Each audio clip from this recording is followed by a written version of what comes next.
오늘은 디모데후서 이제 7번째 시간입니다. 디모데후서는 제가 여러 번 말씀드린 것처럼 바울의 여러 서신서 가운데서 마지막 편지예요. 이 마지막 편지라는 것은 이제 이 편지를 보내고 나서 바울이 순교했다라는 얘기입니다. 순교 직전에 작성한 그러한 편지였는데, 이 바울이 자기가 순교할 거라는 것을 예감해요. 이제 나 죽겠구나, 이번 감옥에 갇히면 이제 끝나겠구나라는 것을 예감을 하고 그 마지막 편지를 써서 디모데에게 준 거죠. 에베소 교회에 보낸 거죠. 그런데 내가 죽는다라고 생각을 하면은 얼마나 절절하게 마지막으로 이렇게 남기고 싶은 말들을 적겠어요, 그죠? 그래서 바울이 정말 이건 너무 소중한 건데, 이건 내가 꼭 전해야 되는 건데 하는 내용을 이 디모데후서에 적은 거고요. 이 디모데후서에 오늘 우리가 본 말씀이 4장이에요. 4장이 이제 끝이거든요. 그래서 오늘 하고 이제 다음 주에 하면 이제 끝납니다. 그런데 그 이제 맨 마지막 부분에 바울이 정말 하고 싶었던 이야기를 이제 남겨줍니다. 그게 무엇이었냐면은, 디모데야, 너도 나처럼 전도자로 일생 살아라. 이제 그게 바울이 디모데에게 주고 싶었던 말씀이에요. 우리 본문 2절 말씀 한번 같이 볼까요? 전도자의 삶을 살라는 바울의 마음을 2절과 5절 이렇게 같이 읽어보겠습니다. 2절 있습니다. 시작. 너는 말씀을 전파하라. 때를 얻든지 못 얻든지 항상 힘써라. 너는 말씀을 전파하라. 이게 바로 전도자로 살라는 얘기겠죠. 자, 5절도 같이 읽겠습니다. 그러나 너는 모든 일에 신중하여 고난을 받으며 전도자의 일을 하며 네 직무를 다하라. 전도자의 일을 하며 내 직무를 다하라. 이게 바로 디모데에게 정말 하고 싶은 바울의 이제 마지막 유언과 같은 말이죠. 이제 바울은 자기가 순교를 하면은 이 전도하고 복음 전하는 것이 끝나면 안 되잖아요, 그죠? 나는 정말 열심히 했는데 나의 때에서 딱 끝나면 어떡하지? 디모데를 보니까 이 디모데도 목회 열심히 하는데 디모데의 성격이 굉장히 소심해요. 그리고 나이도 젊어서 이제 막 좀 치이는 거예요. 그러니까 성품도 이렇게 막 사람들과 막 어울리는 거 좋아하는 성품도 아니고 하니까 좀 어려움 있고 또 시련이 있고, 그러면 이제 복음 전하는 거에 대해서 이제 소극적이 될까봐 이 바울이 이제 디모데를 막 격려해주고, 나에 대해서 이 복음 전하는 게 끝나면 안 되는데 디모데가 같이 해야 되는데 하는 마음으로, 간절한 마음으로 그렇게 쓴 것이죠. 그런데 이 마음이 바울 혼자만의 마음일까요? 이 마음은 하나님의 마음이기도 하고요, 또 예수님의 마음이기도 합니다. 예수님이 승천하시기 전에 마지막에 제자들에게 하신 말씀이 뭔지 여러분 잘 아시죠? 우리 마태복음 28장 19절 20절 같이 읽겠습니다. 예수님 승천하시기 전에 제자들에게 하신 말씀이에요. 그러므로 너희는 가서 모든 민족을 제자로 삼아 아버지와 아들과 성령의 이름으로 세례를 베풀고 내가 너희에게 분부한 모든 것을 가르쳐 지키게 하라. 볼지어다 내가 세상 끝날까지 너희와 항상 함께 있으리라 하시니라. 아멘. 뭐예요? 모든 민족에게 복음 전하고 제자 삼고 세례 주고 나의 제자 만들라. 이게 바로 예수님이 마지막으로 남긴 제자들에게 주신 사명이고, 또 사도행전 1장 8절에도 복음 전하는 증인되라고 말씀하시죠. 우리 같이 읽습니다. 오직 성령이 너희에게 임하시면 너희가 권능을 받고 예루살렘과 온 유대와 사마리아야 땅끝까지 이르러 내 증인이 되리라 하시니라. 아멘. 뭐예요? 증인되라고, 그죠? 증인되라는 게 복음 전하는 전도자 되라는 이야기죠. 이게 누구에게 하신 말씀입니까? 우리가 읽은 말씀은 사도 제자들에게 하신 말씀이지만 모든 그리스도인들에게 하신 말씀인 줄 믿습니다. 우리가 잘못 생각하면은 전도는 전도 은사가 있는 사람이 하는 거야라는 생각을 하기가 쉬워요. 전도 잘하는 사람이 있어요. 1년에도 여러 명 이렇게 전도를 합니다. 아파트에 살면서도 이제 놀이터에 아이들 데리고 나가서 이렇게 놀다가 그 같이 놀던 아이 엄마 이렇게 같이 이렇게 하다가 그러다가 우리 조개 잡으러 가요. 그래서 조개 바닷가에 조개 잡다가 그러다가 내 소원이니까 교회 한 번만 나와봐요 해가지고 또 교회로 데리고 오고 이런 성품이 이렇게 사교적이고 그런 사람들은 전도하기 참 잘하는 것 같아요.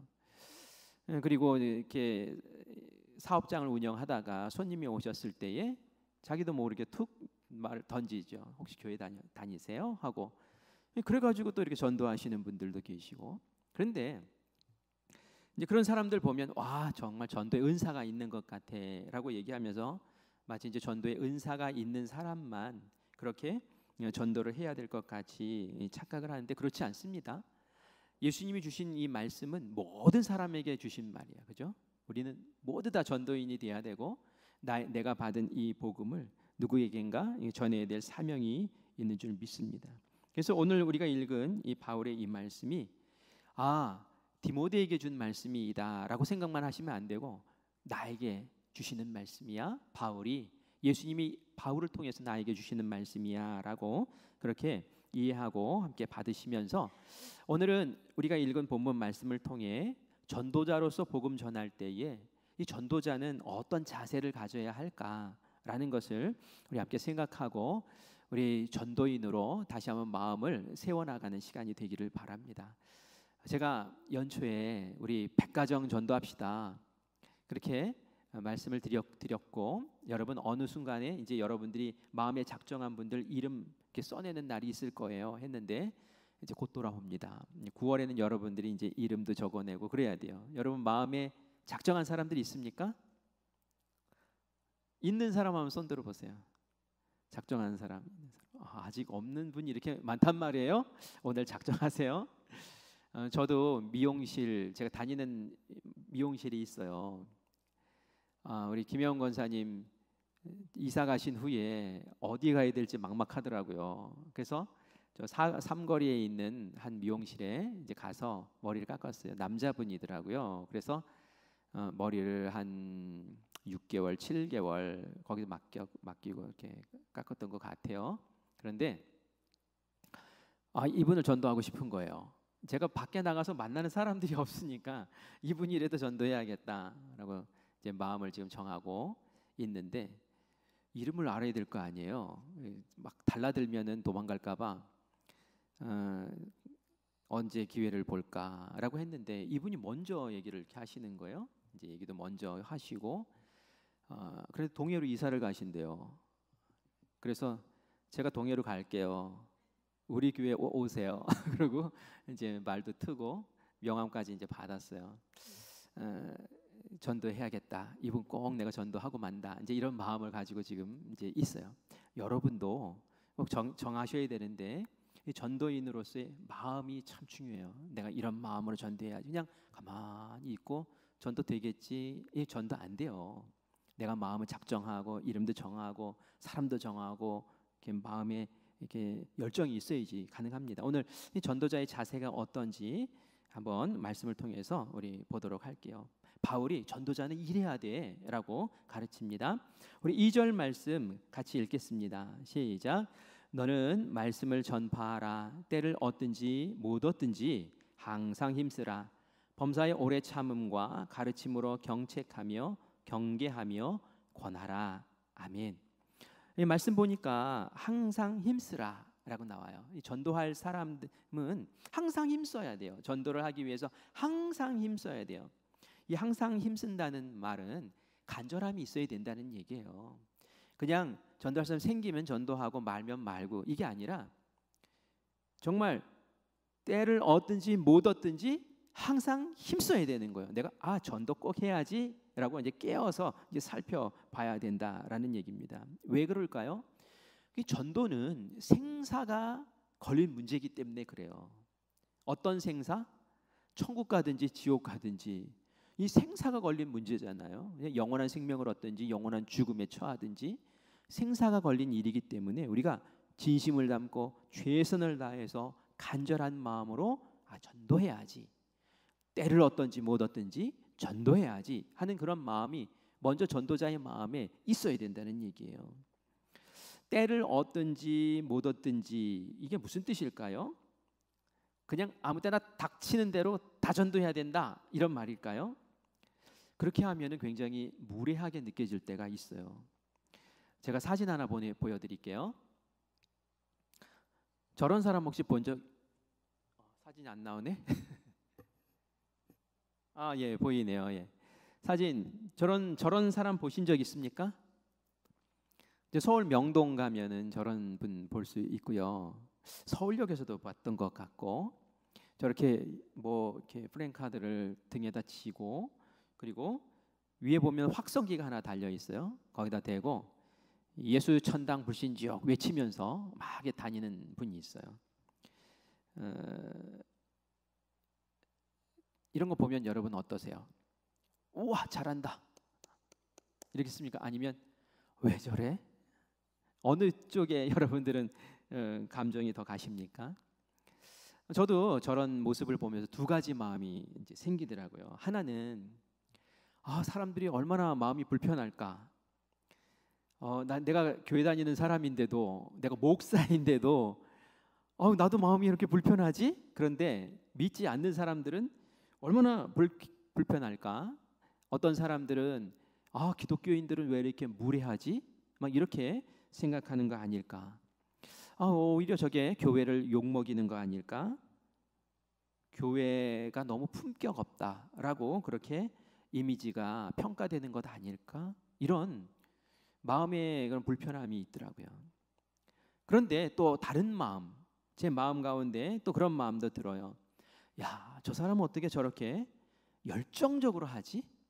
저 열정은 도대체 어디서 난 거지?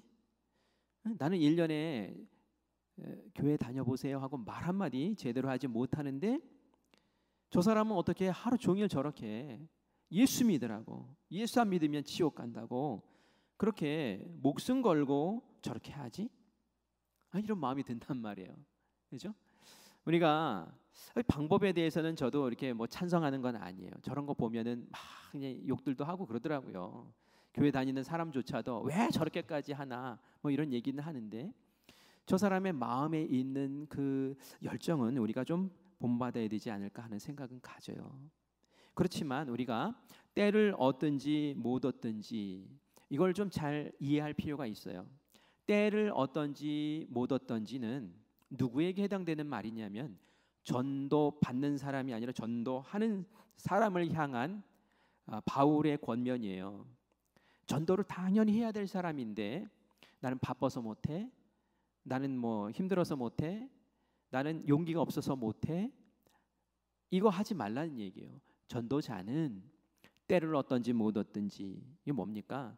마음을 다하고 힘을 다해서 전심으로 진심으로 내가 전도해야 해 하는 그런 뜨거운 마음으로 복음을 전하기 위해서 애써야 된다라는 그런 마음이죠.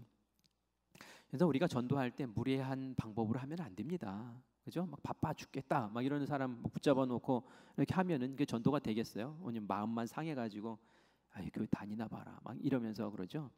그래서 우리가 지혜롭게 상황과 여건을 잘 판단하면서 지혜롭게 해야 되는데, 우리 마음에 먼저 가져야 될 생각은 내가 때를 얻든지 못 얻든지 내가 항상 힘쓰면서 전도에 힘쓰는 그런 사람이 되어야겠구나라는 것은 늘 마음에 이렇게 불처럼 딱 켜놓고 있어야 될 줄 믿습니다. 그리고 오늘 말씀에 보니까 범사에 오래 참음으로 전도해야 된다라고 그렇게 가르치고 있어요. 범사에 오래 참는다라는 건 인내를 얘기하는 거죠. 끈기가 있어야 된다는 거예요. 여러분 전도하는데 쉽지가 않아요. 한두 번 말해가지고 전도하면은 따라오면은 얼마나 좋아요. 그렇지 않습니다. 전도하다가 포기하는 경우가 언제예요? 내가 전도했는데 반응이 시원찮으면은 이제 포기해 버려요. 그죠? 좋은 반응으로 귀도 기울여주고 그러냐고 한번 또 얘기해 보라고 이러면 얼마나 좋아요. 그런데 그렇지 않은 사람들도 꽤 많죠. 반응이 없거나 때로는 거절하거나 때로는 막 소금 뿌리면서 욕하거나 뭐 이런 일들이 벌어진단 말이에요. 그럴 때에 우리가 늘 가져야 되는 마음이 뭐냐? 그것은 복음을 전하는 것은 내 사명이야. 우리가 이제 낙심하는 것은 그 사람이 복음을 듣고 마음 변해서 교회에 오고 뭐 여기까지 기대를 하는데 그게 안 되니까 막 속상한 거예요. 나는 전도에 은사가 없나 봐 하면서 포기하는데 우리가 구별해야 돼요. 뭘 구별해야 되냐면 나는 복음 전하는 사명자야. 그 사람이 복음을 듣고 예수님을 믿게 되고 교회에 오게 되는 것은 내 몫이에요? 하나님 몫이에요? 그건 하나님 몫이에요. 근데 우리가 착각하는 게 하나님이 하셔야 될 몫까지 나의 몫이다라고 생각하니까 이게 쓰러지는 거예요. 사실 우리는 씨 뿌리고 또 물 주고 하는 정도만 하면 돼요. 결실을 맺게 하고 이런 것들은 하나님이 하셔야 되는 거예요. 하나님이. 그래서 우리가 예수 믿습니다 하면서 내가 마치 믿는 것 같지만 사실 내가 믿는 게 아니라 하나님이 믿어지게 하셔서 내가 믿고 있는 거예요. 이 세상 사람들이 얼마나 예수님 안 믿는 사람 많아요. 그죠? 다 믿어야 될 것 같은데 안 믿어요. 하나님이 믿어지게 그 마음을 움직여 주시고 성령님이 믿어지게 만들어 주시고 그래야 돼요. 그래서 내 안에 성령님이 계신가 안 계신가 그 기준도 금방 알 수 있는 게 내가 예수님을 주님으로 고백하면 네 마음에 성령이 계신 거야 라고 말하잖아요. 왜요?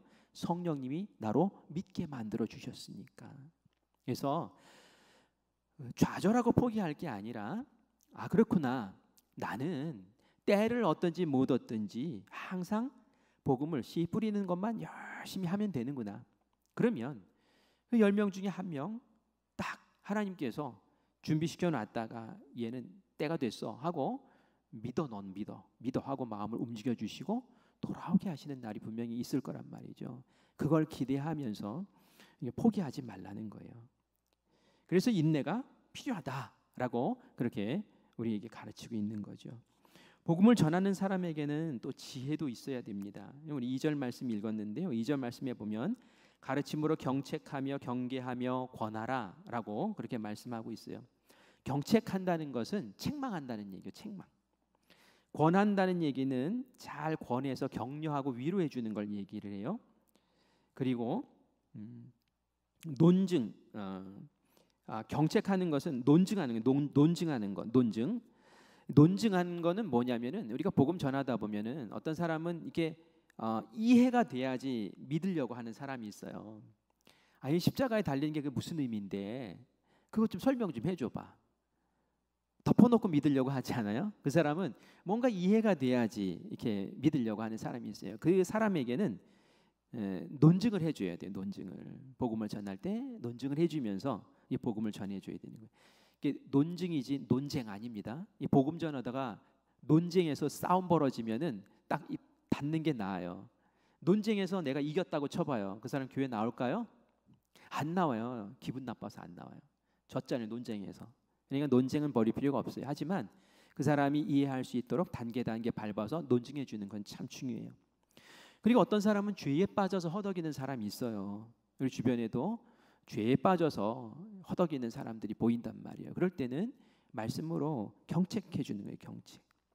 책망해 주는 거예요. 책망. 그래서 죄를 빨리 회개하고 주님 앞에 나와. 그러면 하나님이 너를 회복시켜 주실 거야. 너희 죄를 용서하시고 너를 어려움에서 건져 주실 거야 하면서 그렇게 말을 해줘야 되는 거죠.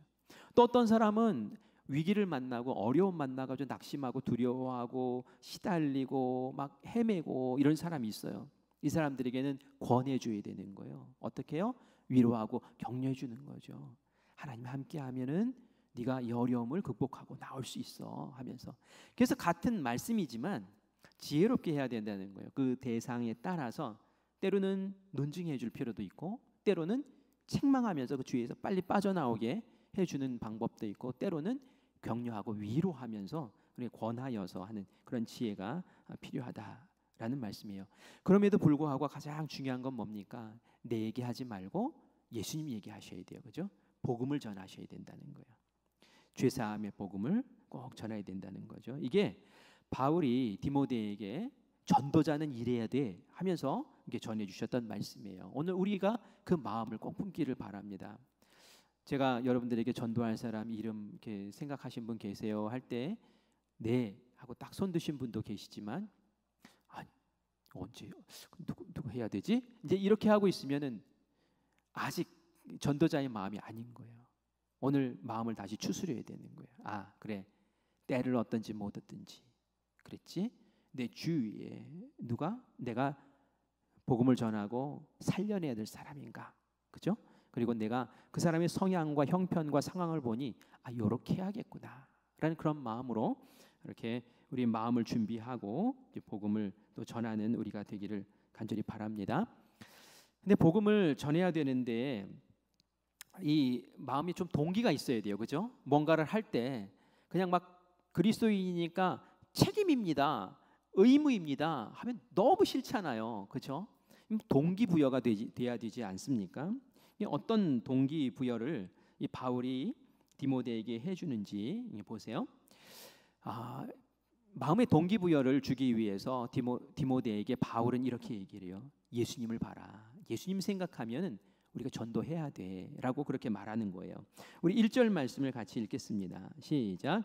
하나님 앞과 살아있는 자와 죽은 자를 심판하실 그리스도 예수 앞에서 그가 나타나실 것과 그의 나라를 두고 엄히 명하노니 라고 말씀하고 있어요. 여기 보니까 예수님을 다양하게 표현할 수 있는데 어떤 예수님을 말해요? 살아있는 자와 죽은 자를 심판하실 그리스도 예수라고 얘기를 하죠. 십자가에 그 달린 예수님, 그 십자가 예수님 얘기하는 게 아니라 지금 이 바울이 디모데에게 하는 예수님에 대한 그 표현은 재림하셔서 심판하실 예수님을 말하고 있는 거예요. 그 예수님이 심판하시는 날이 분명히 있어. 살아있는 자 죽은 자 심판하는 날이 분명히 있는데 우리도 그 앞에 서게 될 거야. 분명히 하나님은 우리에게, 예수님은 승천하시기 전에 우리에게 복음 전하라고 사명 주셨고 우리는 그 청지기직을 맡고 있는데 예수님 재림하셔서 심판하실 때에 그걸 물으실 거란 말이에요.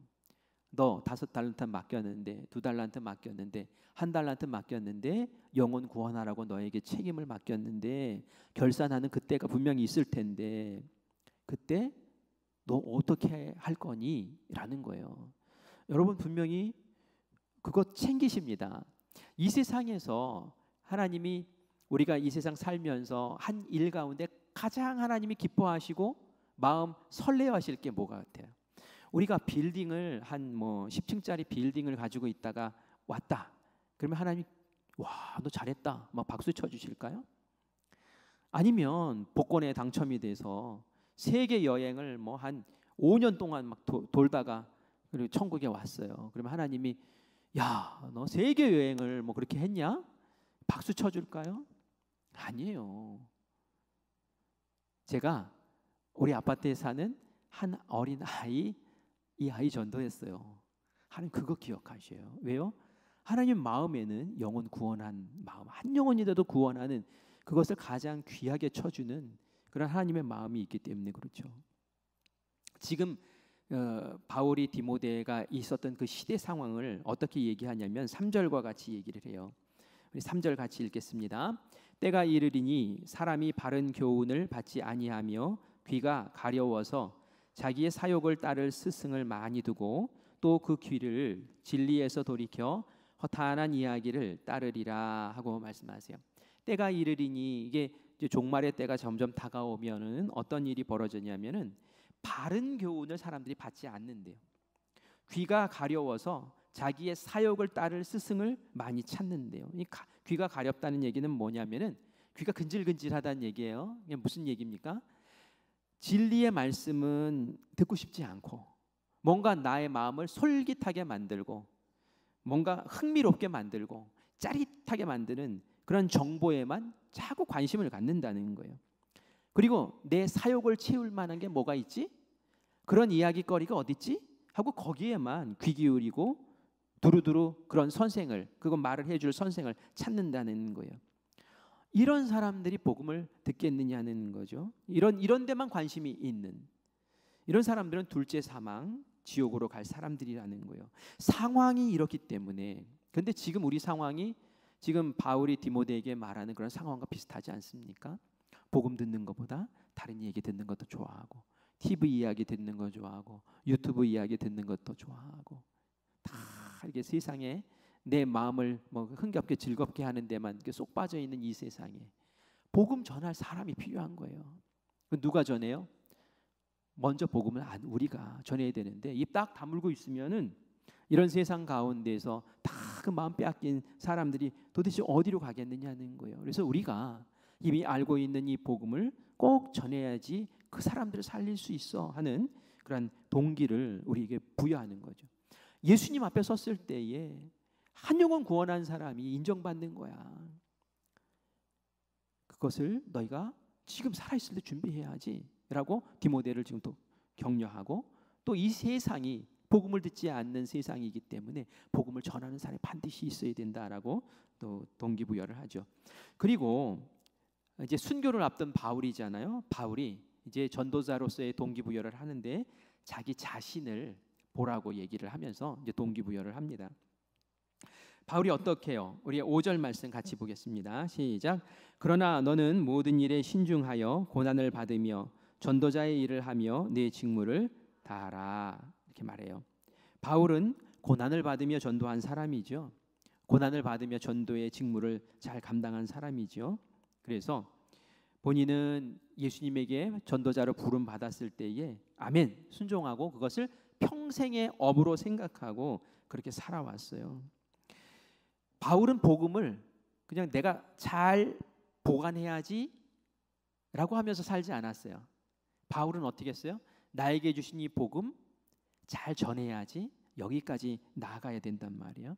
그게 이제 바울의 삶이었고, 그 삶을 살기 위해서 고난도 많이 각오했어요. 바울은 정말 매도 많이 맞고 감옥에도 많이 갇히고 그랬지만 상대방의 기분 맞춰주려고 사람 얘기하고 엉뚱한 얘기하고 그러지 않았어요. 그는 어디에 서 있든지 바른 복음을 전했고, 그리고 때로는 그 복음 전하다가 고난도 받았지만 그러나 그것을 포기하지 않았죠. 디모데에게도 지금 그거 이야기하는 거예요. 디모데야, 너도 복음 전할 때 힘들지, 그리고 어렵지, 때로는 왕따 당하는 것 같지, 때로는 낙심도 되지. 그러나 고난이라는 것은 복음 전할 때 자연스럽게 찾아오는 거야. 그러니 복음을 전하는 일을 절대로 포기하면 안 돼 하면서 바울이 또 자기 자신에 대한 이야기를 합니다. 우리 6절 말씀 같이 읽겠습니다. 시작. 전제와 같이 내가 먼저 부어지고 나의 떠날 시각이 가까웠도다 하고 말해요. 전제와 같이 부어졌다라는 이 표현은 뭐냐면은 하나님 앞에 제사를 드릴 때, 예배를 드릴 때에 포도주를 이렇게 부었어요. 그랬는데 전제처럼 내가 부어졌다라고 얘기하는 것은 내 생명이 이제는 하나님의 그 제단 위에 내 생명이 이제 부어졌다는 얘기예요. 바울이 알고 있는 거예요. 내가 이제 순교당하겠구나. 나도 피를 쏟으면서 그 예수님 하나님 앞에 이제 나아가겠구나라는 것을 아는 거죠. 그래서 나의 떠날 시각이 가까웠도다라고 그렇게 표현을 하는데, 이제 하나님 곁으로 갈 시간이 나에게 점점 가까웠다라고 그렇게 이야기를 합니다. 지금 이 생의 끝자락에 이제 서 있는 거예요. 그러나 바울은 전혀 그것을 두려워하지 않아요. 복음 전하다가 그런 자리에 서게 됐음에도 불구하고, 그러면서 7절과 같이 말합니다. 우리 7절 같이 읽습니다. 나는 선한 싸움을 싸우고 나의 달려갈 길을 마치고 믿음을 지켰으니. 바울이 자기의 삶이 얼마나 치열했는지를 얘기하죠. 선한 싸움, 자기의 삶을 싸움이라고 얘기를 해요. 나는 정말 선한 싸움을 싸웠어. 병사처럼 그렇게 싸웠어. 치열하게 달려왔고 예수님과 청지기로 약속한, 내가 복음 전하는 사람으로 살겠다고 약속한 그 일을 위해서 나는 정말 치열하게 그렇게 싸우면서 왔다라는 그런 이야기를 합니다. 이 말씀을 들으면서 마음이 짠해요. 나는 복음 전하기 위해서 이렇게 치열했던가? 나는 전도해야 될 사람 이름조차도 하나 떠올리지 못하는데, 바울은 그것을 위해서 30년 예수님 만나고 30년 인생을 그냥 치열하게 거기에다가 목숨 걸고 거기에다 온 삶을 다 전제처럼 쏟아 부으면서 그렇게 살았는데 나는 어떤가? 바울이 왜 그렇게 치열하게 살았습니까? 우리 8절 말씀 보면 바울이 마음 가운데 품고 있는 게 있어요. 같이 읽습니다. 시작. 이제 후로는 나를 위하여 의의 면류관이 예배되었으므로 주 곧 의로우신 재판장이 그날에 내게 주실 것이며 내게만 아니라 주의 나타나심을 사모하는 모든 자에게도니라. 아멘. 이후로는 나를 위하여, 이제 죽고, 그죠? 순교 당하면 어떤 일이 있을 거라고 얘기해요? 의의 면류관이 예비됐다. 하나님께서 나에게 월계수로 만든 그 관을 딱 씌워주는 것처럼, 월계 관을 씌워주는 것처럼 그 의의 면류관을 나에게 딱 씌워줄. 아무나 씌워줍니까? 올림픽에서 1등한 사람들에게만 씌워주는 그게 있잖아요. 그것처럼 너 참 잘했어, 엄벙덤벙 이렇게 산 사람들에게 씌워주는 게 아니라 정말 최선을 다해서 전제와 같이 하나님 앞에 인생을 쏟아 부으면서 그렇게 뜨겁게 열정적으로 선한 싸움을 싸우듯이 그렇게 달려온 그 사람에게 주는 그 의의 면류관이 있다라고 이야기를 하는 거죠. 신앙생활 우리가 할 때에 엄벙덤벙 할 수도 있어요. 학교에서도 공부하는 아이들 보면 엄벙덤벙 하는 애들 있잖아요. 근데 치열하게 하는 아이들도 있어요. 근데 결국 누가 그 목표 지점에 올라갑니까? 엄벙덤벙 하는 애들이 올라갑니까? 치열하게 하는 아이들이 끝자락에 올라가잖아요.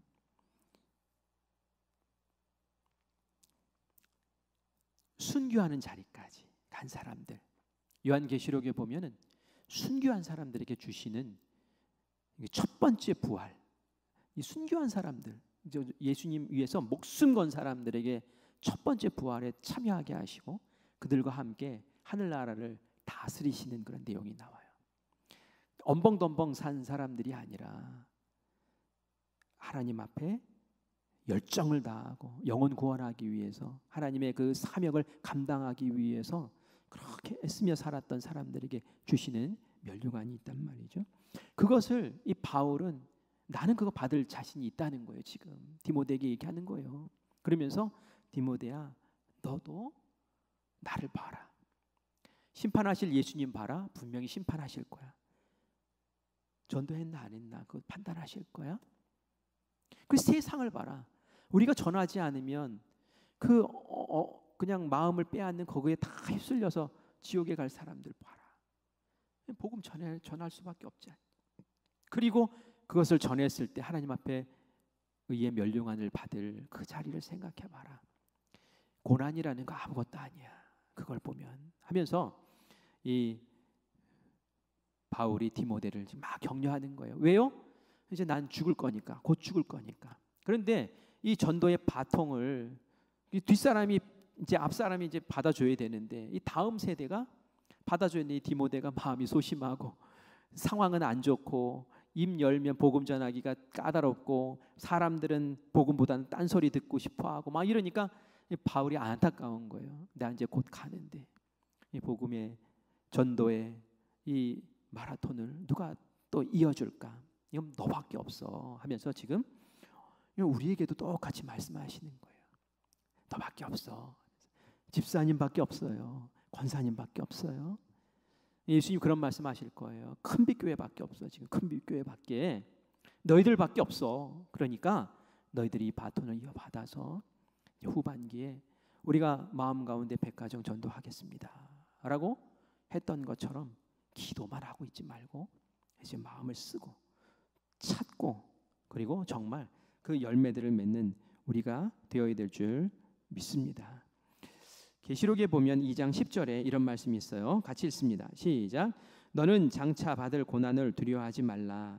볼지어다 마귀가 장차 너희 가운데에서 몇 사람을 옥에 던져 시험을 받게 하리니 너희가 10일 동안 환난을 받으리라.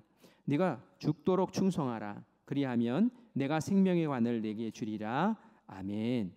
요한계시록 2장 우리가 읽은 이 10절 말씀은 사도 요한이 서머나 교회에 전한 말씀이에요. 우리가 저번에 주일에 에베소 교회에 전한 말씀 들었죠. 에베소 교회 칭찬 많이 해주시고 뭐 하나 책망했어요. 뭐 책망했죠? 처음 사랑해 버렸다. 처음 사랑해 버렸다. 이거 그냥 망하는 거예요. 그러면 안 된다고. 그런데 두 번째에 권면해줬던 그 교회가 서머나 교회. 그런데 이 서머나 교회는 책망은 하나도 없고 칭찬만 해주셨어요. 어떤 칭찬? 바로 우리가 지금 읽었던 이 말씀이에요. 너희들이 끝까지 믿음을 지키면서 생명의 면류관 그거 받을 수 있다. 너희들 지금 잘하고 있어. 죽도록 충성해. 너희가 시험을 받아도 고난을 두려워하지 말고 잘 견뎌. 지금 잘하고 있어. 그러면 너희들 생명의 관을 받을 거야 라고 그렇게 서문화 교회는 격려하십니다. 칭찬만 하세요. 그런데 이 서문화 교회가 지도자가 있었는데 그 사도 요한의 제자가 있었는데요. 사도 요한 제자가 누구였냐면 폴리캅이라는 그런 사람이 있었어요. 69년에 출생을 했는데 사도 요한의 제자로 이 서문화 교회를 담임하고 있었어요. 이때는 로마 제국의 박해가 굉장히 심했던 때였고요. 이 사람이 86세가 되었을 때 이 폴리캅도 순교를 당합니다. 잡혀가서 이제 총독 앞에서 신문을 받아요. 그런데 신문은 어디서 했냐면 원형 경기장에서 하게 돼요. 원형 경기장 뭐 그 검투사들이 싸우고 막 짐승들 풀어놓고 막 이런 데 있잖아요. 이 원형 경기장에 가서 이제 딱 서가지고 총독과 이제 신문을 하는 그런 때가 됐어요. 이 총독이 얘기를 합니다. 처음에는 회유해요. 너 지금 나이가 몇 살이냐? 86이나 되지 않았냐? 잘 생각해라. 너 황제의 이름으로 맹세해라. 그리스도를 부인해라. 그러면 지금 당장 풀어주고 너 집에 갈 수 있게 해줄게. 그렇게 얘기를 하는 거예요. 이때 폴리캅이 답변을 합니다. 이렇게 답변을 해요. 내가 그분을 섬겨온 지 86년입니다. 그렇죠? 86년 날 때부터 믿었던 거예요. 모태신앙이었나 봐요. 그동안 그분은 내게 털끝만큼도 섭섭하게 하신 적이 없으셨습니다. 그런데 어떻게 내가 나를 구원하신 나의 왕을 부인할 수 있겠습니까? 라고 그렇게 고백을 합니다. 우리가 아까 찬양할 때 하나님 한 번도 나를 실망시키신 적 없으시고 이렇게 찬양으로 고백했잖아요. 바로 그런 대답을 폴리캅이 했던 거예요. 회유가 안 먹히니까 이 총독이 맹수를 통해서 위협을 합니다. 너 말 안 들으면 사자 푼다. 그래서 너 다 뜯어먹게 만들 거야. 그러니까 괜찮다고 뜯어먹게 만드시라고. 너무 당당한 거예요. 그래서 이번에는 안 되겠구나. 넌 불로 태워야겠다. 화형을 시켜야겠다. 너 이제 산채로 그냥 불로 태워 죽일 거야. 괜찮습니다. 그렇게 하시죠. 제가 이 불이 두렵겠습니까? 영원히 불타는 지옥이 더 두렵겠습니까? 저는 이 불이 하나도 두렵지 않습니다. 이 불에도 막 당당한 거예요. 뭐 이렇게 나오니까 군중들이 죽여라, 이제 폴리캅 죽여라 하면서 막 소리를 지릅니다. 폴리캅을 이제 산채로 기둥에 나무 기둥에 묶죠. 그리고 화형을 시킵니다. 그 그림이 있어요. 성화가 있는데 보면은 폴리캅이 가운데 이렇게 묶여 있는 것을 보게 되죠. 폴리캅이 이런 상황에 처했을 때 어떻게 했을까요? 배신했을까요? 그렇지 않았어요. 기도했어요. 하나님 감사합니다. 저를 주님의 많은 순교자의 반열에 들어갈 수 있도록 저를 이렇게 초청해 주셔서 너무나 감사합니다. 성령의 능력으로 썩지 않고 영원한 생명의 부활을 저에게 주실 줄 믿습니다. 그러면서 복음 전하는 것에 대해서 두려워하지 않았어요. 왜요? 하나님을 보니까 하나님의 그 영광의 면류관이, 의의 면류관이 나에게 있을 것을 아니까 두려워하지 않아요. 오히려 저를 향기로운 제물로 받아주시옵소서라고 기도를 하죠. 결국은 이 총독이 불을 붙여라 해서 불을 확 붙였어요. 그런데 기록에 보면은 불이 이렇게 막 위로 이렇게 올라가서 태운 게 아니라 이렇게 옆으로 바람이 불면서 폴리캅을 지키는 거예요. 그래서 불이 이렇게 아치형으로 이렇게 폴리캅 주변에만 불길이 있는 거예요. 그래서 그 옆에 보면은 그 사형 집행관이 칼을 들고 있잖아요. 사형 집행관이 칼로 폴리캅을 찔러서 죽인 다음에 그 다음에 불태워서 이렇게 죽이는 그런 일이 있었다라고 그렇게 기록에 나옵니다. 이 말씀을 하는 건 뭡니까? 어떤 사람은 전도에 전혀 마음도 없어요. 어떤 사람은 전도하는 걸 두려워해요. 그런데 어떤 사람은 복음 전하는 것에 생명을 걸어요. 하나님께서 어떤 사람을 보시겠습니까?